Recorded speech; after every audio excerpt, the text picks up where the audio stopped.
বিভিন্ন সরকার আসে আমাদেরকে প্রতিশ্রুতি দেয় যে নারীদের সেফটি তারা নিশ্চিত করবে। এই যে নারীদের প্রতি যে সহিংসতা, নারীদেরকে যে পরিমাণে হেনস্থা করা হয় এবং নারীদের যে ধর্ষণের ঘটনা, এই জিনিসটা সবসময় কনস্ট্যান্ট থেকে যায়। বিভিন্ন সরকার আসে আমাদেরকে প্রতিশ্রুতি দেয় যে নারীদের সেফটি তারা নিশ্চিত করবে, নারীদের যে ধরনের যে নারী বান্ধব পরিবেশ গঠন করা দরকার সেরকম একটা কিছু করবে, কিন্তু at the end of the day আমরা দেখি তারা আসলে সেই সকল কিছুতে ব্যর্থই হয়। বাংলাদেশের মেয়েরা উই ডোন্ট ফিল সেফ।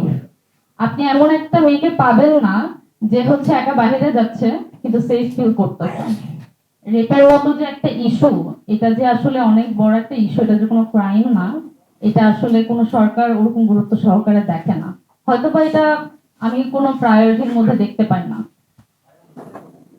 আসলে সত্যি বলতে আমি মিডিয়ার ভাইদেরকেও বলবো, কে পায়ে হেঁটে রাস্তা দিয়ে যাচ্ছে, কে কোথায় কিভাবে হেঁটে যাচ্ছে, কে কিভাবে মাথায় কাপড় দিচ্ছে, এই টাইপের জিনিসগুলো আমরা আসলে দেখতে চাই না।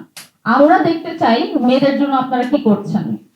লাস্ট কয়েক মাসে আপনি যদি দেখেন, খেয়াল করেন কি পরিমাণে মেয়েদের প্রতি সহিংসতা বেড়েছে, রেপ হচ্ছে, কিন্তু এটা নিয়ে আমরা কোনো ধরনের স্টেপ নিতে দেখছি না। আমরা যদি চেঞ্জেস এর কথা বলি বা সলিউশনের কথা বলি, আমরা বারবারই বিচার চাই, কিন্তু at the end of the day আমরা কোনো বিচার পাই না।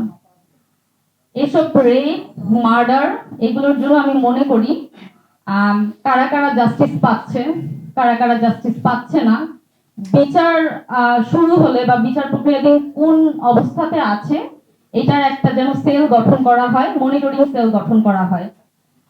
এটা হয়তো বা অনেক সময় সরকারের দ্বারা পসিবল হয় না, কারণ সরকার মনে করে যে এটা ওরকম প্রায়োরিটি নিয়ে দেখা উচিত না, সো তারা এটাকে আসলে ওরকম সিরিয়াসলি দেখে না। তো আমি মনে করি এরকম যদি একটা সেল গঠন করা যায়, মনিটরিং সেল, তাহলে এটার মাধ্যমে আমরা অনেক কারণ যারা হচ্ছে কি রেপের শিকার হয় বা এরকম ধর্ষণের শিকার হয়, অনেকেই কি সিচুয়েশনের মধ্যে দিয়ে যাচ্ছে, তাদের ফ্যামিলি বা কি সিচুয়েশন আসলে তারা বলতে পারে না বা আমরা তা বুঝতে পারি না। সো তাদের সিচুয়েশনটা বোঝার জন্য বা এই যে বিচার প্রক্রিয়াধীন কোন অবস্থাতে আছে, এগুলো আমরা জানার জন্য অ্যাটলিস্ট আমি মনে করি যে একটা মনিটরিং সেল গঠন করা উচিত। আর রেপের তো সর্বোচ্চ শাস্তি আমরা সবসময়ই চেয়ে আসছি, যেন সর্বোচ্চ শাস্তি যেন ফাঁসির রায় হয়, কিন্তু আমরা এখন পর্যন্ত কোনো আসিয়া থেকে শুরু করে আমরা কোনো রেপেরই আসলে বিচার দেখতে পাইনি।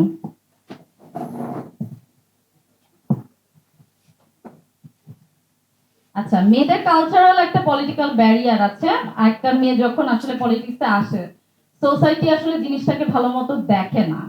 তারা মনে করে যে মেয়েরা সবার সামনে গিয়ে কথা বলবে, সবার সামনে গিয়ে বক্তব্য রাখবে, এটা আসলে তাদের পছন্দ না। তো কালচারাল এবং যে আমাদের সোশ্যাল যে ব্যারিয়ারটা আছে, এটার জন্য আমাদের স্টেপ নিতে হবে।